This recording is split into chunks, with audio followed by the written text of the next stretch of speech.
Hoje eu trouxe a minha menina. Essa Bíblia me acompanha há muito tempo. A Bíblia de Genebra. Amo essa Bíblia. Convido você a abrir a sua Bíblia no Evangelho de Lucas, capítulo 7. Lucas, capítulo 7. Vou procurar ajeitar a minha Bíblia aqui. Se fosse um pouquinho mais largo, ainda ficaria melhor, né? Mas tá bem. Vamos lá. Lucas, capítulo 7. Nós vamos trabalhar hoje, vamos pensar juntos, do versículo 11 até o versículo 15. Evidentemente que eu quero dar uma introdução antes de chegarmos propriamente no texto proposto pelo Espírito Santo para nós nesta noite. E eu quero, antes de mais nada, orar. Quero dizer a vocês que eu estou muito feliz de ter cada um de vocês aqui. Que Deus os abençoe. Que a palavra do Senhor possa encontrar um bom lugar nas suas mentes, nos seus corações. Amém. Senhor, a tua palavra será exposta neste momento.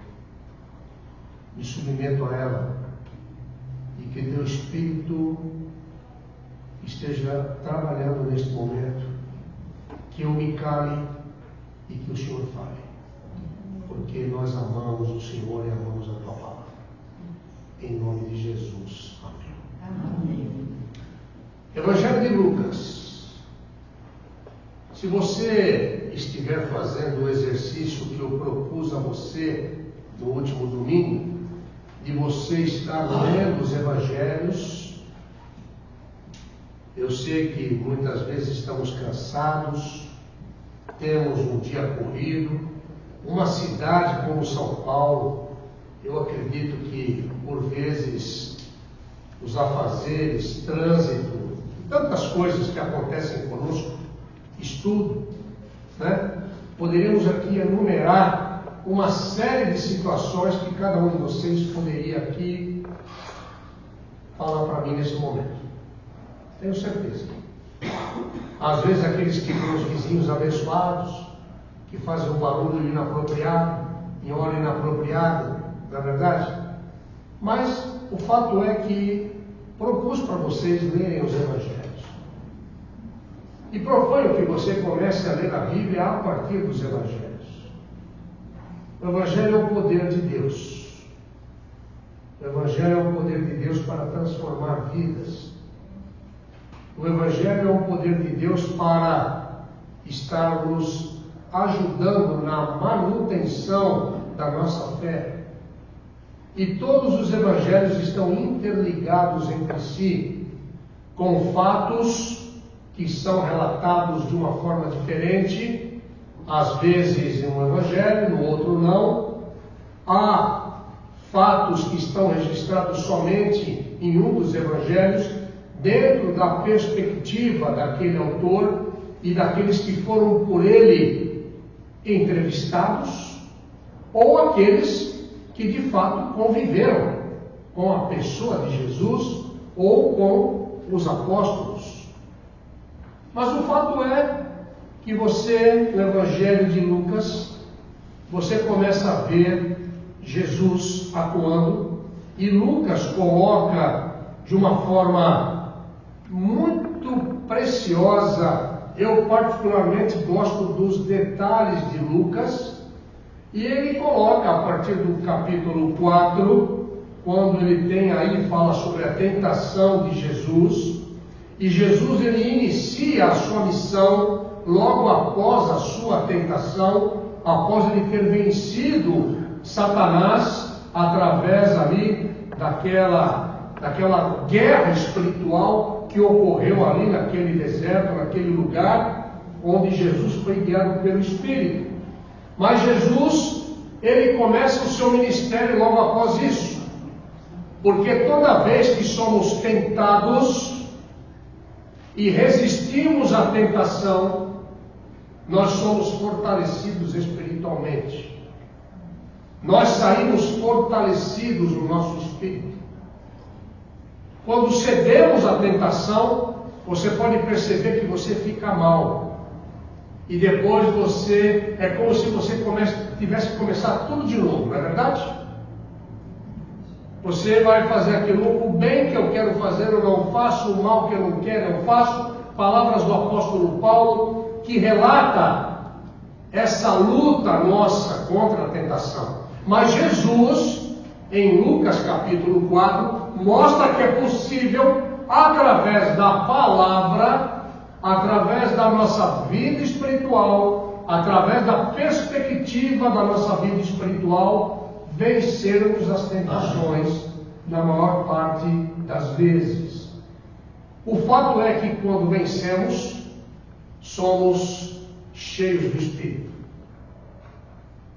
Nossa escola dominical está falando sobre Atos dos Apóstolos, e essa frase da professora Jussara, estar cheio do Espírito, e estar cheio do Espírito demanda também o quê? Poder, para que você possa desempenhar as suas funções de uma perspectiva diferente. Mas Jesus começa a sua missão. E se você notar, e eu gosto dessa cronologia, Jesus, ele começou a fazer ali muitos milagres. Jesus pregava em muitas sinagogas. Jesus pregava em todas as cidades pequenas, às vezes cidades que tinham 6 quilômetros, 9 quilômetros de distância, 16 quilômetros, até 30 quilômetros de distância. O fato é que Jesus, ele pregava e ele tinha uma residência onde ele fixou, um lugar onde ele fixou residência. Essa cidade era Cafarnaum. Jesus tinha uma residência, uma base em Cafarnaum. Mas Jesus, no capítulo 4, vocês vão notar que ele entra em Nazaré, lugar onde ele nasceu. Não. Igreja, lugar onde ele nasceu? Não. Aonde ele nasceu? Belém. Belém da Judéia. Mas ele foi criado em Nazaré, certo? Sim. Ele foi até Nazaré. E ele está lá no sábado e ele entra propriamente ali numa sinagoga e lhe é dada a oportunidade para pregar. E ele diz, no livro de Isaías que foi dado para ele diz: o Espírito do Senhor está sobre mim, pelo que me ungiu para evangelizar os pobres, enviou-me para proclamar libertação aos cativos e restauração da vista aos cegos, para pôr em liberdade os oprimidos e apregoar o ano aceitável do Senhor. Ele fechou o livro e ele disse para todos os presentes: hoje se cumpriu a escritura que acabais de ouvir. Aquilo para eles foi um escândalo, pois ele disse que ele era o Messias. Esta palavra, eu quero que você grave bem, ela está em Isaías, mas aqui em Lucas capítulo 4, versículo 18, esta palavra é de Jesus para ele, para mim, para você. O Espírito do Senhor está sobre mim, pelo que me ungiu para evangelizar os pobres, enviou-me para proclamar libertação aos cativos, restauração da vista aos cegos, para pôr em liberdade os oprimidos e apregoar o ano aceitável do Senhor. Nós estamos vivendo o ano aceitável do Senhor. A igreja é aquela que está autorizada, uma procuração do Cristo para evangelizar os pobres, enviar para proclamar libertação aos cativos e restaurar da vista aos cegos e pôr em liberdade os oprimidos. Isto é um aspecto que está falando aqui no aspecto espiritual. Todo homem sem Jesus é um homem cego. Todo homem sem Jesus é um homem pobre. Todo homem sem Jesus é um homem que precisa de libertação, porque ele está oprimido o tempo todo por Satanás. Olha a responsabilidade que nós temos como crentes no nosso dia a dia de praticarmos este versículo 18 que aqui está. Mas pastor, por quê? Por que nós estamos autorizados? Porque ele nos autorizou em Marcos 16. Todo o poder me foi dado no céu e na terra. Portanto, ide, fazei discípulos. Estes sinais seguirão os que creem. Isto é uma procuração de Jesus para cada um daquele que crê. Entenderam até aqui? Então estamos no capítulo 4, mas pastor, o senhor está falando do capítulo 7, vamos chegar lá. Mas eu estou dando essa introdução para você entender que Jesus começa o seu ministério, ele está pregando ali na sinagoga, tentaram matá-lo, mas não era o momento dele, e está ali no versículo 29 do capítulo 4, que expulsaram da cidade e o levaram até o cume de um monte, para de lá precipitarem ele para baixo. Estavam determinados a matá-lo, ok?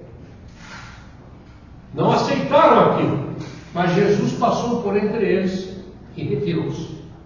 E se você continuar lendo, eu convido você depois a ler, você vai ver que Jesus começa a curar, Jesus começa a operar maravilhas, Jesus começa a cura de um endemoniado. E ele desceu, no versículo 31 do capítulo 4, ele desce para Cafarnaum, aonde ele estava com residência fixada. E era um sábado, e aí achava-se na sinagoga, dentro da igreja, digamos assim, um homem possesso de um espírito de demônio imundo. Isso pode acontecer aqui, pastor? Claro que pode.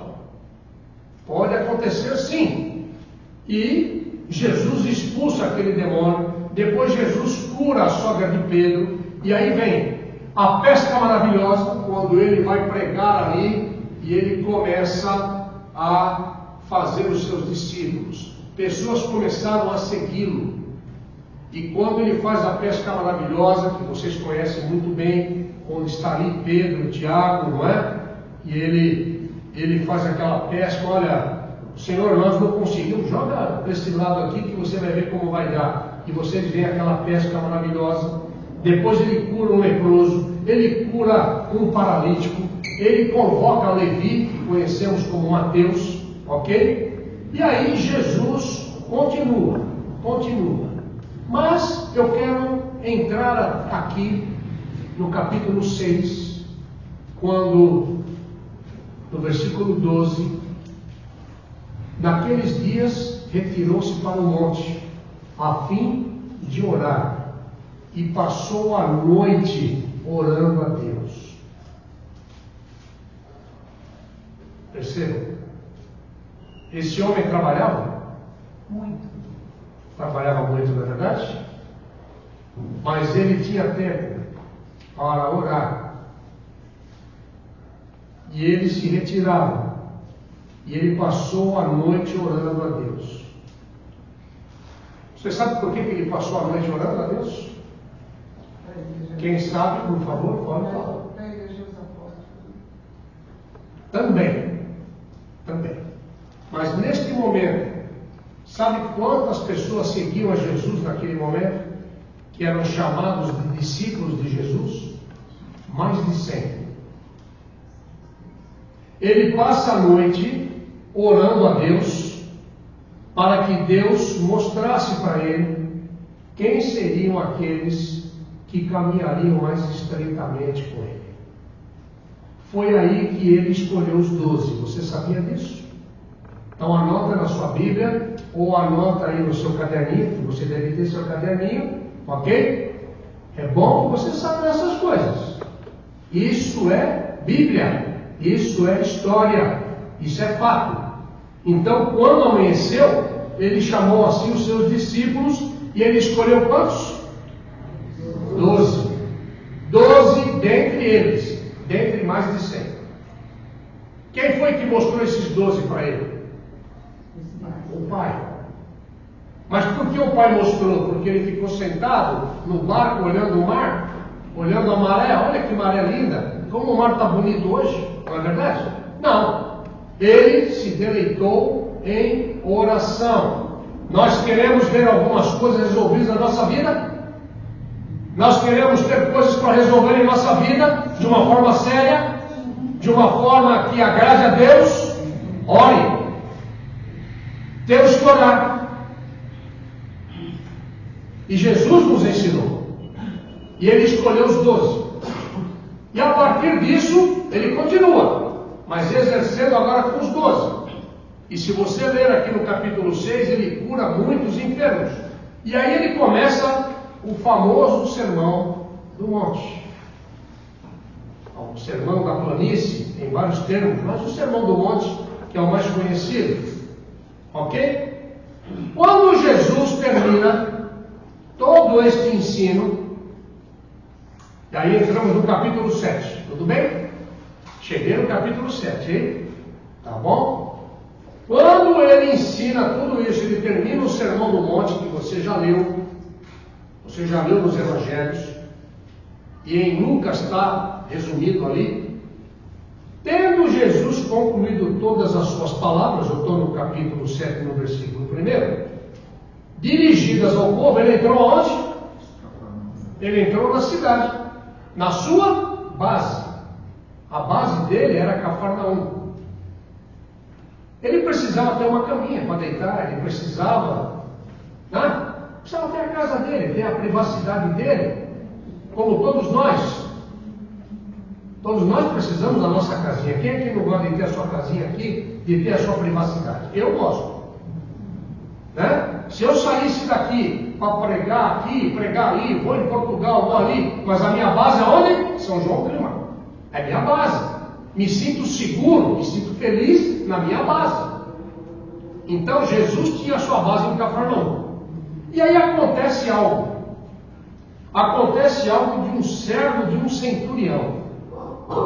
Esse homem era um homem muito importante na cidade de Cafarnaum.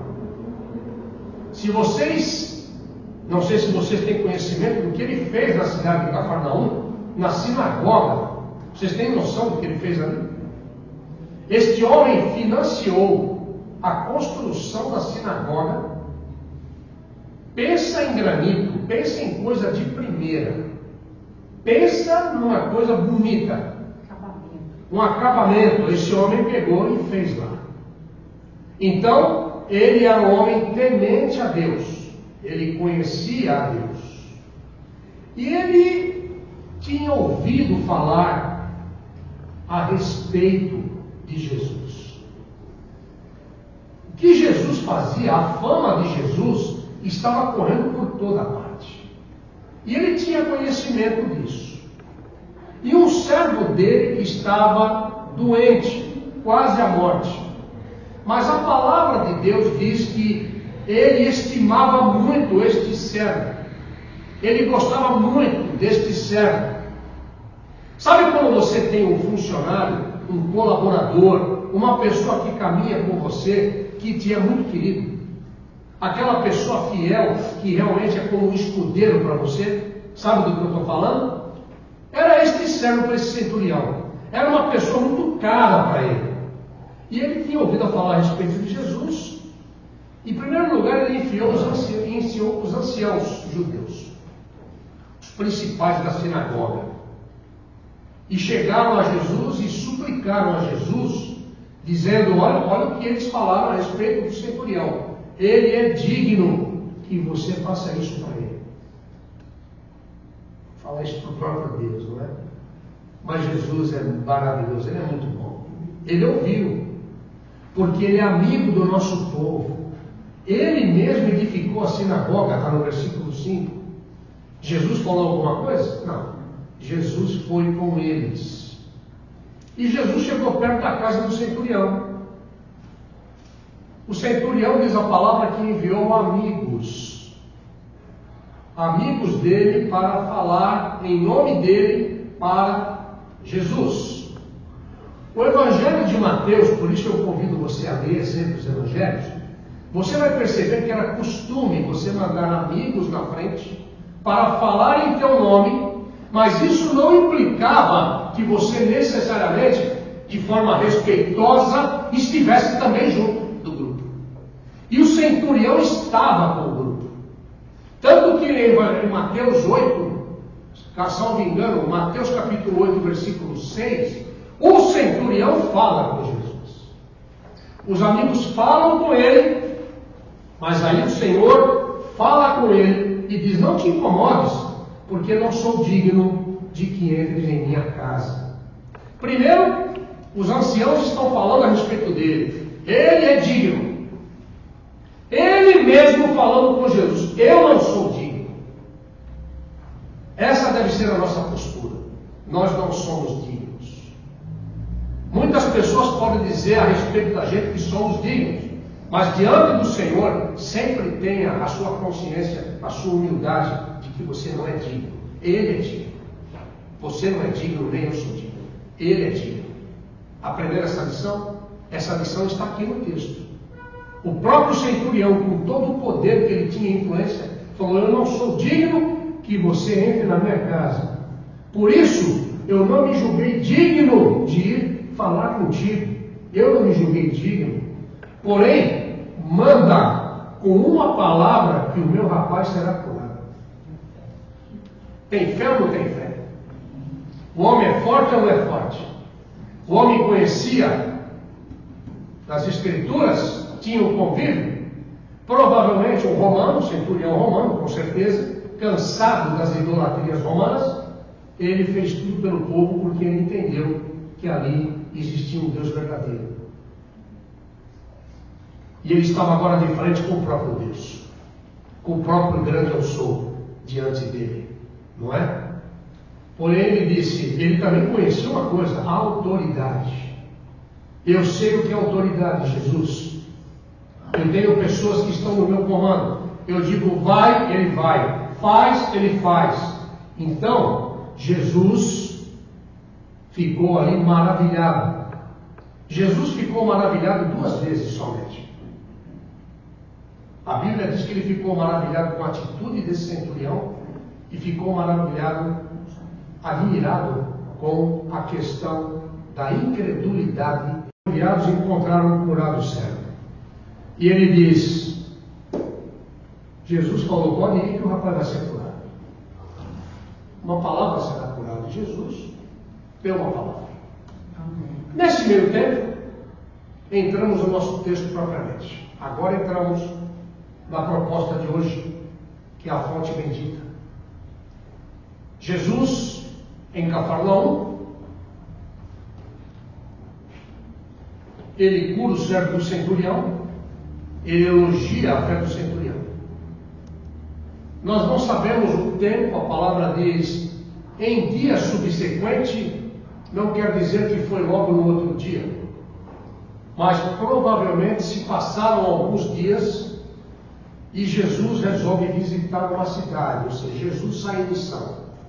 E Jesus vai a uma cidade chamada Naim, vai com os seus discípulos. E onde Jesus andava, onde Jesus estava, sempre uma grande multidão seguia. Sempre. Ele se aproxima da porta da cidade. Ou seja, ele estava para entrar na cidade. E para entrar na cidade, imagine que aquela porta aqui da igreja seja a porta da cidade. Jesus está caminhando próximo à porta e da porta está saindo um enterro. Está saindo ali um enterro que cruzou o seu caminho, impedindo que ele entrasse na cidade. E na frente deste féretro, na frente daquela procissão, estava uma viúva. Estava uma viúva e uma grande multidão também da cidade acompanhava esse enterro. Eu quero destacar aqui alguns pontos com vocês, dentro desse texto proposto. A mãe, uma viúva. Imagine, andando diante do caixão. O esquife, que era o esquife? Era um suporte de madeira, no qual o defunto era deitado, envolto em dobras de linho, com todo o aparato, sendo carregado sobre os ombros por 4 homens. Era contra a lei de Moisés tocar em qualquer coisa que estivesse relacionada à morte. Era proibido isso. No entanto, isso não se aplicava a Jesus, porque o seu toque no suporte, e ele toca um desses suportes, retrata a derrota da própria morte, que ele consumaria na cruz do Calvário. Ele manda parar. Ele olha para aquela mulher. Ele vê aquela mulher. Ele olhou a mulher. Está entendendo o que eu estou falando? Ele olhou a mulher e ele viu a mulher. Eu quero dizer para você que Jesus te vê. Jesus vê você. Não esqueça que Jesus te vê. E aqueles que levavam o morto pararam. Ele já quebrou um paradigma. Ele tocou no esquife. Ele não podia fazer aquilo. Isso já demonstrava algo que já mexeu com as autoridades que provavelmente vinham do lado dele, entre a multidão infiltrados, como aqueles também que estavam vindo da cidade, também infiltrados ali. Mas eu quero que você pense no regime patriarcal. Esta mulher perdeu o marido. Esta mulher perdeu um filho. E a palavra diz que era um filho único.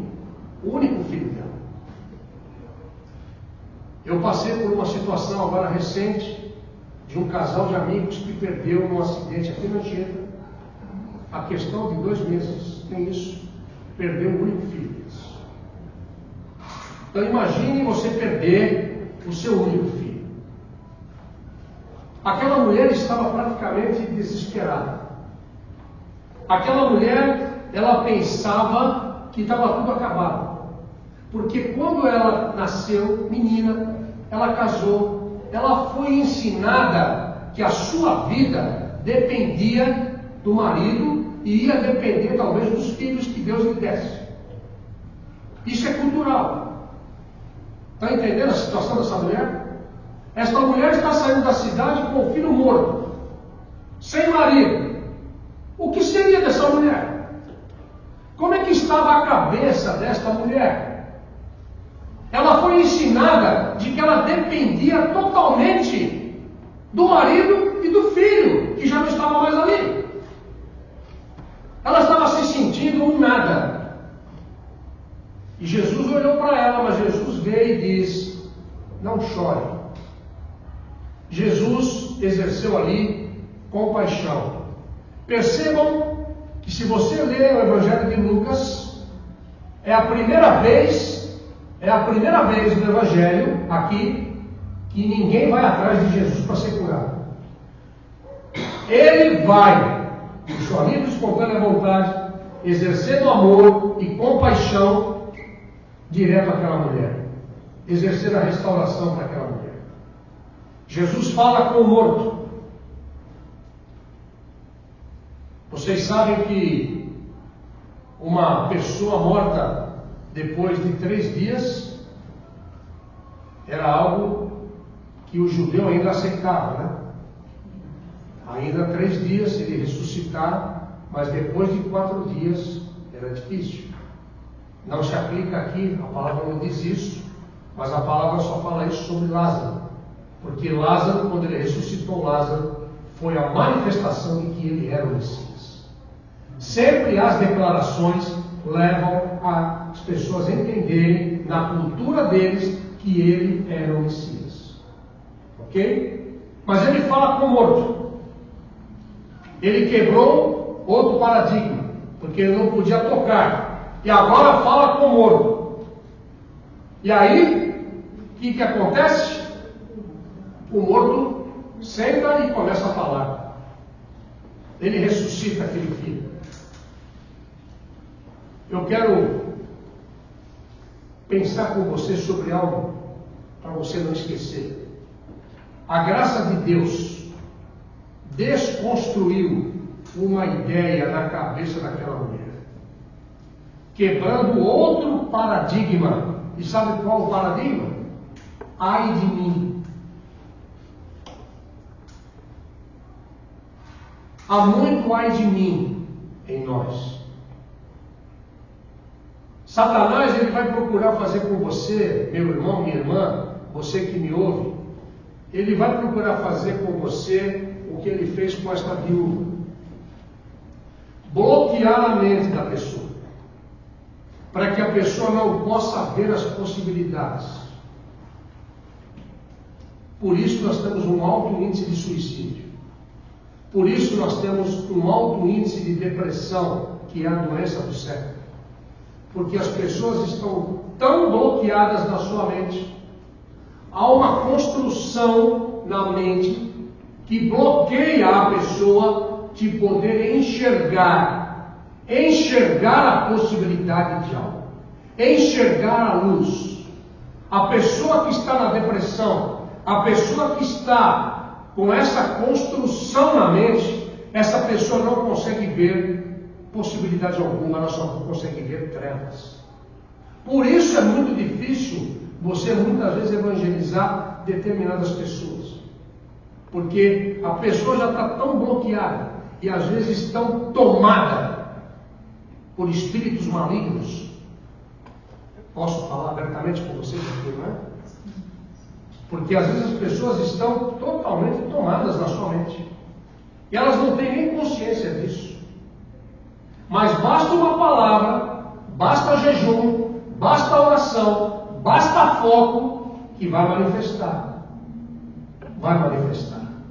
Eu posso dizer isso para vocês, porque já visitei vários manicômios. E nos manicômios a gente percebe muito isso. A gente percebe essa dor, ela é latente. E a gente, quando senta para conversar com alguém que a gente conhece, que está ali dentro, a gente começa a perceber.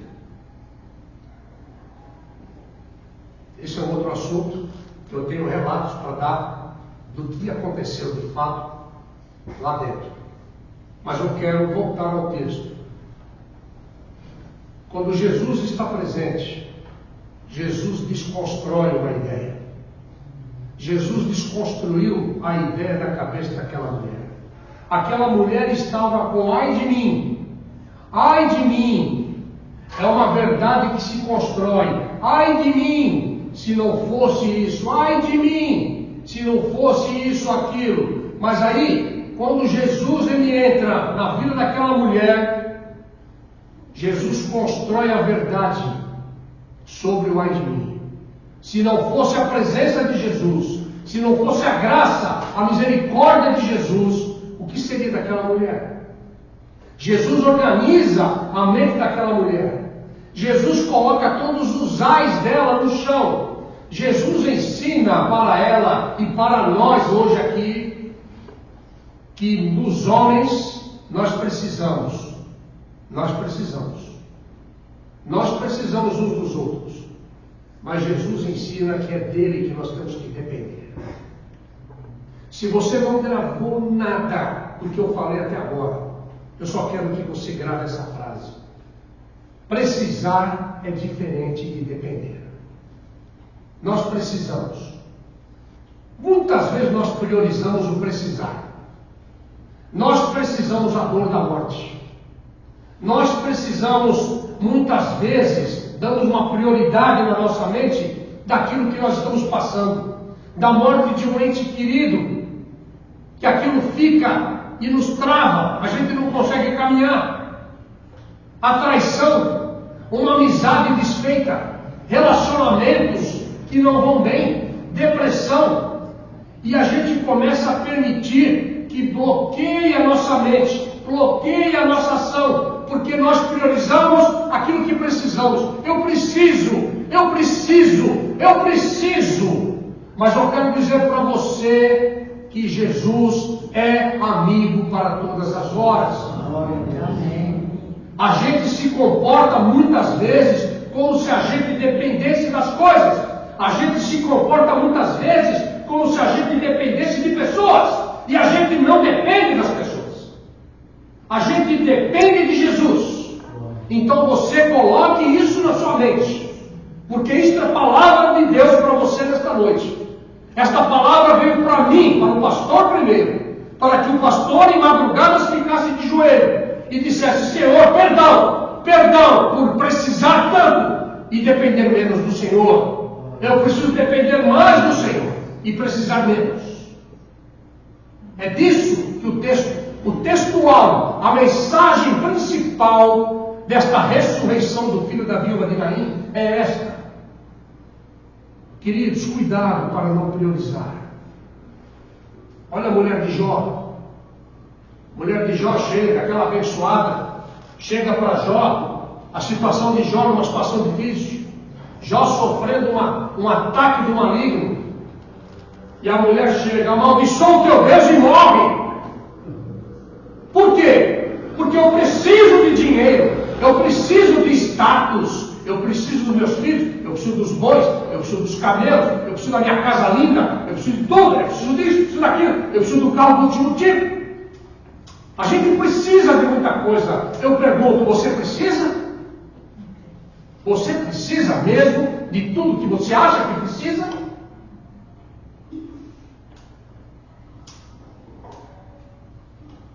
Eu caminho para o final.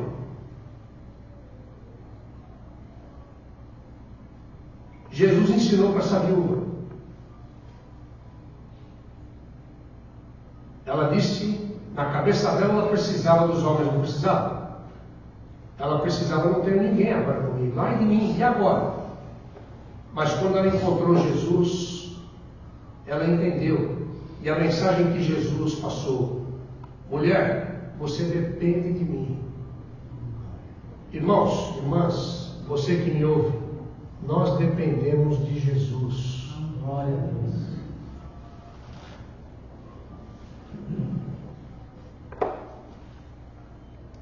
Por vezes, os melhores momentos para orarmos, anota isso. Acontece comigo, eu sei que acontece com você, mas não se faça de bobo. Quem tem ouvidos para ouvir, ouça. Muitas vezes, você está dormindo, daqui a pouco, você vai no banheiro, vai fazer lá o seu xixi, madrugada. Isso acontece comigo, estou dando exemplo da minha vida. Às vezes é 2:30 da manhã, 20 para as 3. Dá uma despertina naquele momento. Para onde eu estou indo agora? Eu falo com a minha esposa, não se preocupa que eu estou indo para a sala. Eu fico de joelhos e eu vou orar. Vou orar a noite inteira, a madrugada inteira? Não. Às vezes eu oro 10 minutos. Irmãos, quando nós priorizamos depender de Jesus, aí você vai começar a entender, em meio à guerra, em meio à guerra espiritual, em meio a problemas, em meio a dívidas, em meio àquilo que parece impossível, a paz que excede todo entendimento. Faça isso, meu irmão, minha irmã. Coloque diante do Senhor o que está machucando, o que está doendo. Eu estava orando, estou orando por uma situação. Que a minha vontade era a vontade do homem. Muitas vezes a nossa vontade, nós temos vontade de agir. Vamos falar a verdade? Temos vontade de agir ou não? Temos vontade de agir. Temos vontade de sermos as pessoas, ok? Sabe? Nós temos essa vontade de resolver os problemas. Isso temos que resolver já, agora. Não podemos deixar para depois. Sabe o que é isso? Isso é precisar. Não é depender. Senhor, estou com uma questão assim. Qual a tua opinião a respeito desse assunto? Qual a tua perspectiva a respeito disso que eu estou vivendo? Orienta-me, Senhor. E outra, quando você chega diante do Senhor, por favor, nós temos uma coisa que é no automático, né? Senhor, abençoa, Senhor, e vai, pá, 1, 2, 3, 4, 5, 6, 7, 8, 9, 10 na lista de petições. Estamos pedindo. Somos aqueles pedintes que estão na porta do templo, sabe? E adoração? Quanto tempo adoramos? Quanto tempo nos pedimos perdão dos nossos pecados? Quanto tempo pedimos perdão por precisar tanto? Quanto tempo nós ficamos contritos diante de Deus para que Ele nos limpe, purifique a nossa mente, abrange os nossos ímpetos, controle o nosso temperamento? Quanto tempo, tanto que o Pai Nosso diz assim, Pai Nosso. O Pai é nosso, não é meu. Mas eu sempre agradeço a Ele. Que privilégio de chamar de Pai. Como é bom ter um Pai como o Senhor. E aí a palavra diz, santificado seja o teu nome. Deus gosta de ser chamado Santo, Santo, Santo. Bendito sejas, glorificado sejas. Adore ao Senhor. Venha o teu reino. Venha o teu reino é você desejar que o reino venha a milhares e milhares de pessoas, porque o reino se estabelece a partir de que Jesus entra dentro das pessoas. Mas o reino tem que reinar aonde vem o teu reino sobre a minha vida. A minha vida.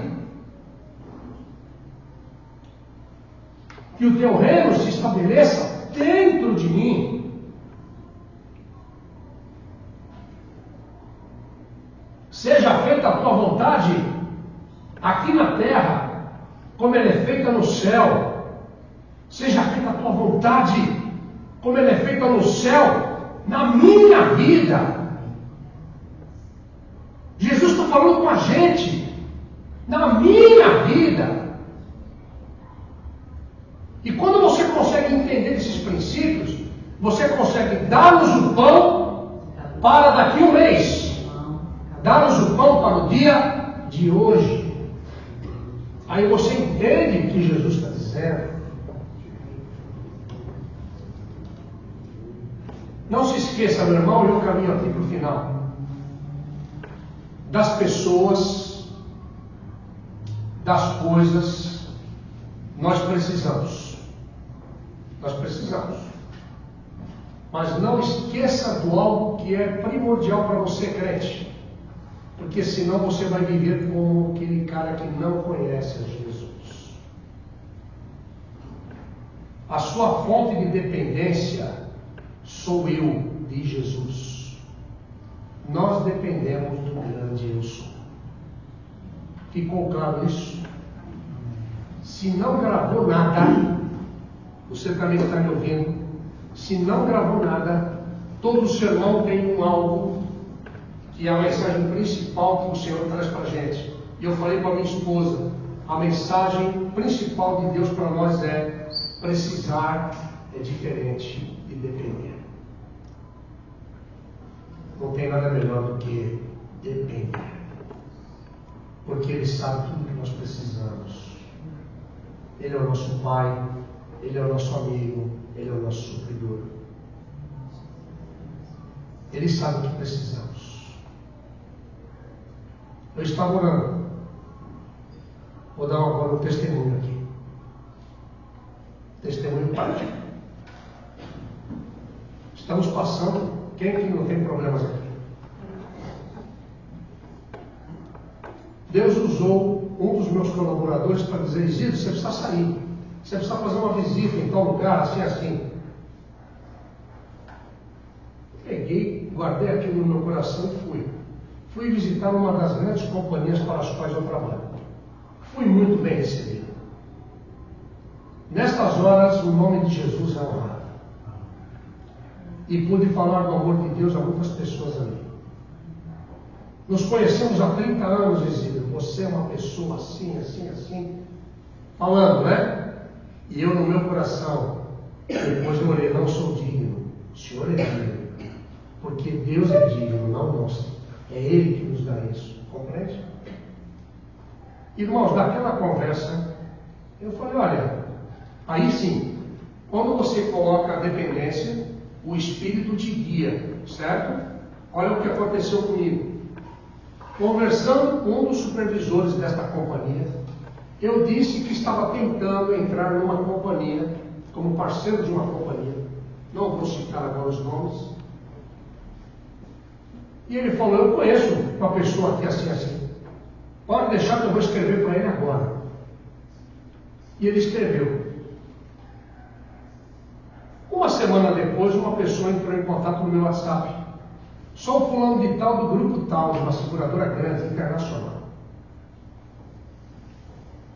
Aí ele passou por uma outra pessoa, e essa pessoa me conhecia da época de uma outra companhia, e falou, eu estive na sua oficina, quando o senhor me ajudou. Eu estava começando, e o senhor passou uma tarde comigo, me ajudando a fazer uma vistoria, porque o senhor conhece muito, hein? Ele falou, não, eu sou tal pessoa. Eu estou incumbido de fazer o seu credenciamento. E agora fiquei sabendo na sexta-feira que até dia 15 deste mês a nossa oficina estará incorporada a esta grande empresa. Eu busquei a dependência de Jesus e Jesus deu o que eu precisava. Você está entendendo? Quando você prioriza o precisar, aí entra naquilo que Tiago fala, vocês pedem, mas vocês pedem mal. Entenderam a lição de hoje? Que Deus os abençoe. Vamos participar agora deste momento maravilhoso, deste momento em que Ele nos deu essa ordenança maravilhosa que é a ceia do Senhor.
Beijar, porque o Senhor é maravilhoso, o Senhor é bondoso, o Senhor é tudo na nossa vida.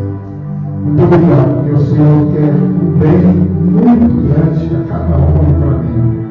Obrigado, Senhor, porque o Senhor Deus enviou Jesus para que ele pudesse perder o sangue dele, Senhor, até a última gota. Mas glória a Deus porque ele está vivo, Senhor. As trevas não conseguiram fazer com que ele ficasse morto, para que pudéssemos ter vida e abundância. Em nome de Jesus. Amém.